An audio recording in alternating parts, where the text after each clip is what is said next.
Alright there guys, and welcome back to another video.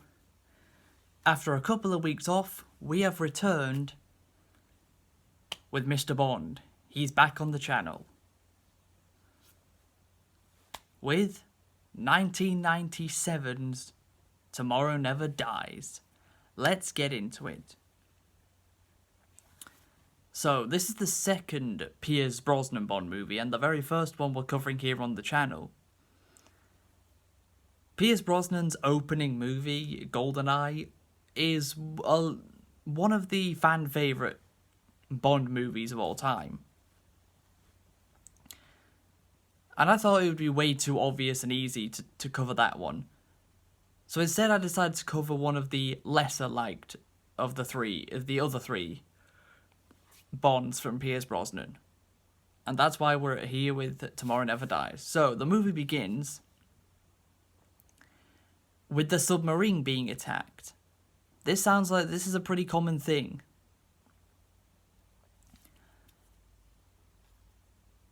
And the submarine is hit by missiles, which make it sink.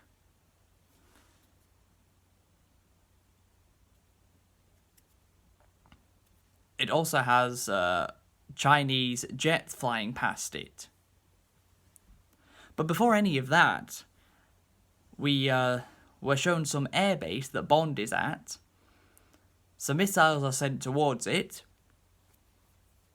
Bond gets in a jet, gets the hell out of the airbase, lets the missiles hit the airbase and blow up, and sends the guy in the back seat, who was already in the jet, through that jet up into the one above, which blows it up.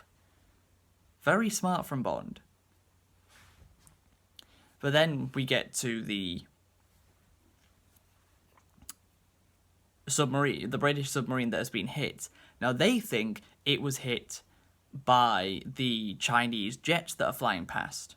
But it wasn't. They were instead hit by a stealth boat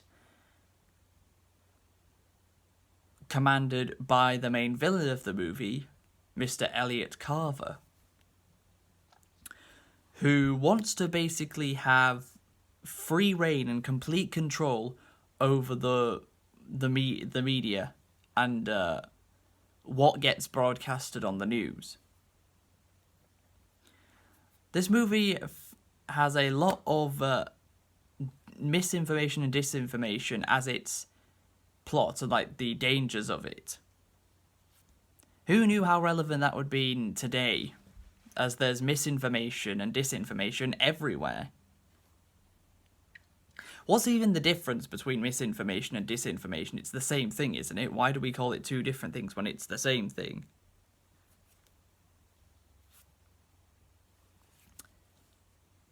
So, at the Ministry of Defence, which is where M is, played of course now by Judi Dench, who played M from GoldenEye all the way up to a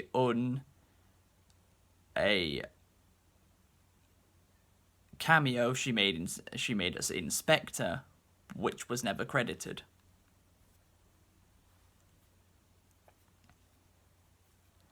So yeah, she spent 20 years as M. Not bad.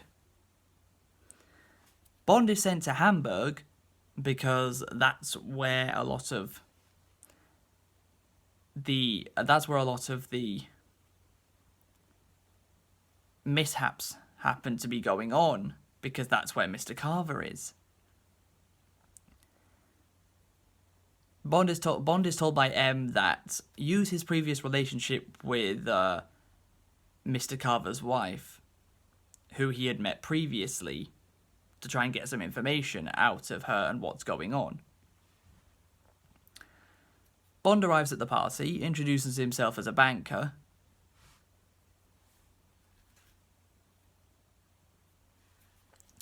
and he's introduced, as well as Mr. Carver.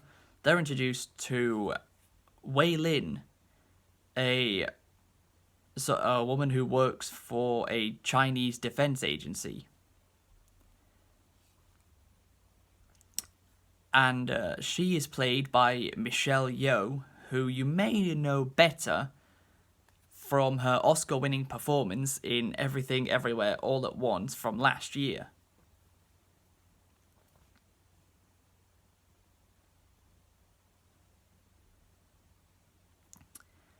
Bond makes his way over to Mrs. Carver, tries to get some information out of her. It doesn't work. Until it does. When Bond arrived in Hamburg, Q showed him his new car. It's not an Aston Martin this time. No, it's a BMW.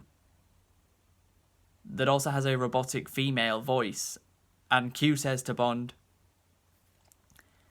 I think you'd pay more attention to a female voice. And Bond says, I think we've met. Even though it's a robotic voice, but sure, James, sure.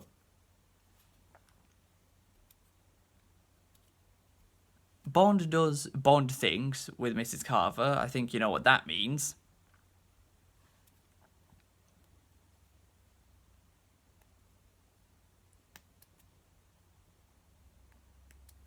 Meanwhile, Mr. Carver is setting up his diabolical plan,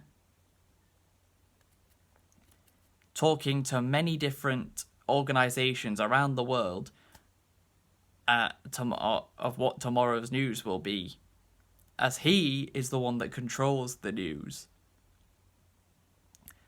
That's a big part of the movie. He wants to control all of the media. He wants to be the one in charge of all of it and be able to just overthrow governments just like that.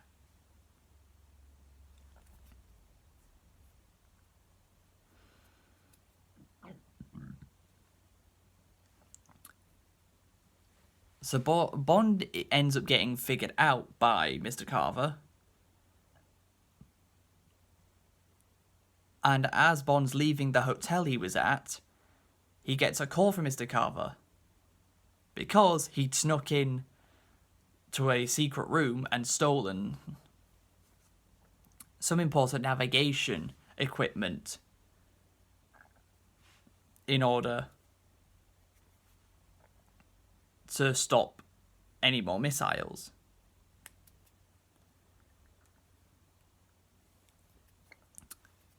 Mr. Carver is trying to create a war between the British and the Chinese, so he's making up fake news stories that the Chinese attack the British and then the British attack the Chinese, of which neither of those things actually end up happening. It was all his doing.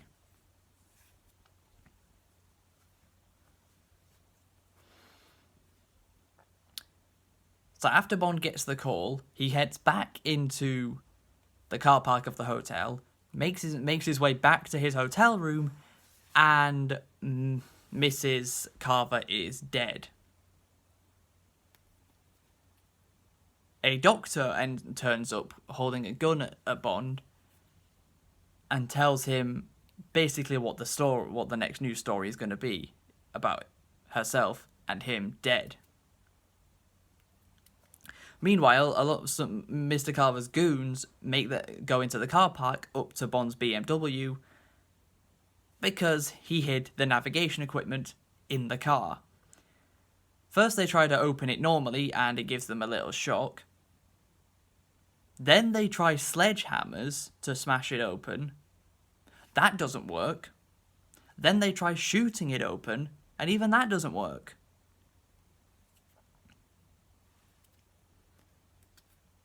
Do these goons never learn? Most Bond cars can't be destroyed by simple means. I mean, it took a huge amount of helicopter fire to destroy the Aston Martin DB5 in Skyfall, didn't it?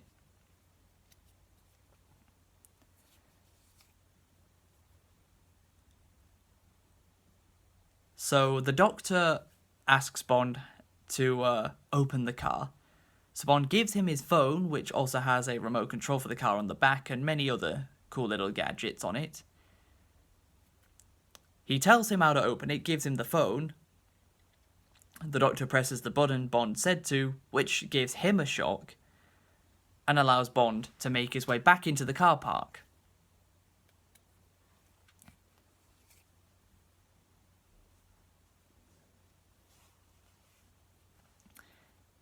Of course, due to having a remote control and a little camera on the back of his phone so he can control the car without even needing to be anywhere near it, he gets the car moving, tricking the goons everywhere, jumps through the window and starts driving it from the back seat.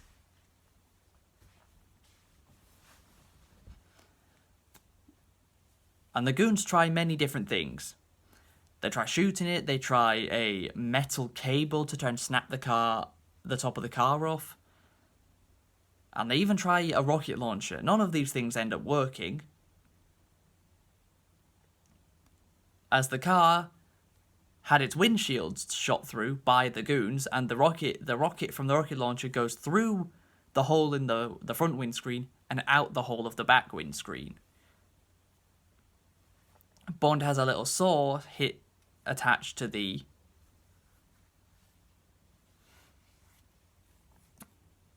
inside a little saw that comes out of the car that snaps the cable to make sure it doesn't take the top of the car off and snap it.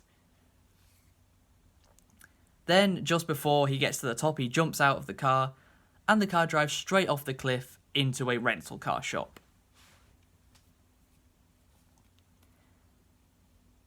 So Bond escapes and makes his way to his buddy Wade that he met in GoldenEye. The plan next is to go and find the British ship that was sank in the beginning of the movie through thanks to some sort of drill saw. Bond, of course, skydives straight into the water very casually, finds the sank ship very quickly, and he happens to get attacked by none other than Wei Lin. She happened to be doing the very same thing he was. The two of them almost get trapped in there, but manage to escape, swim their way out until they're captured, and they're handcuffed together. Which leads to some pretty funny and badass scenes later on. So they're taken to Elliot Carver in Vietnam because the ship happened to have sank just inside of Vietnamese waters, not Chinese waters. Bond and Wei Lin escape, because of course. Wei Lin doesn't use guns until near the end of the movie.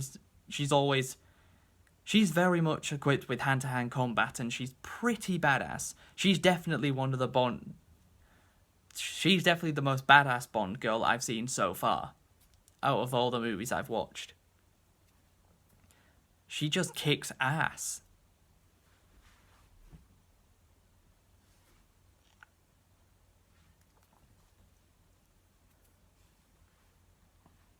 So the two of them escape Mr. Carver's building by jumping off the side of it and pulling the very middle of a big poster with his face on it off. They escape on a motorcycle while being chased down by a couple of trucks. Then even a helicopter joins in. But they keep swapping positions. Sometimes Wei Lin is sat behind Bond on the motorcycle, and sometimes she sat in front of him, with her back facing the handlebars of the motorcycle. So Bond has to look round her in order to see where he's going. They manage to destroy the helicopter, and then Wei Lin undoes her handcuff, but then attaches it to a pipe and runs away. More of Mr. Carver's goons follow Wei Lin to her base, and she takes all of them down except one, which Bond takes out when he finally gets there. He takes the handcuff off. He then releases himself from the handcuff, and the two of them decide that they're going to take down Mr. Carver together. They sneak their way into his stealth boat, start shooting down all of his goons.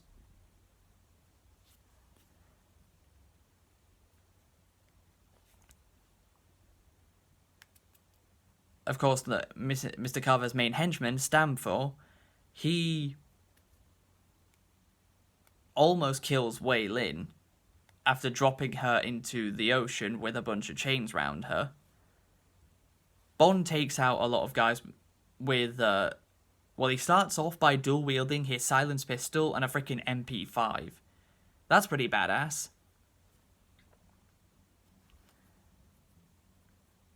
Him and Wei Lin take down all the goons quite comfortably, but then Stamford grabs hold of Wei Lin and Bond needs to get over there to save her. Before that, he also finally kills Mr. Carver by allowing the same drill saw that sank the British boat from the beginning, the very same saw drill. He distracts Mr. Carver enough to make the drill get close enough, pushes him up close to it, and runs off. And the saw drill kills Mr. Carver. Then Bond has to fight off Stamford while Wei Lin's trying not to drown. He just about manages to get away from Stamford as the whole stealth boat blows up, but Bond and Wei Lin are below the water, so it doesn't affect them.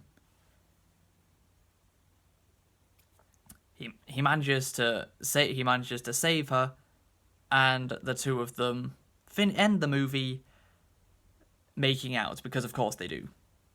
So this movie, I didn't know what to expect going into it. Michelle Yeoh's attractiveness was part of the reason why I decided to pick this movie over the other 3 Pierce Brosnan Bond movies. Out of the 3 Bond movies I've covered here on the channel now, this is probably my least favourite out of the 3, but I still fairly enjoyed it. And I'd like to end the video off by saying a huge thank you to you guys for all of the support on the two previous Bond movies I've covered. Those 2 videos combined together have over 500 views. That's amazing. That's going to conclude Let's Talk About Tomorrow Never Dies. If you guys have enjoyed, please be sure to leave a like, subscribe if you're new, and until next time, catch you later.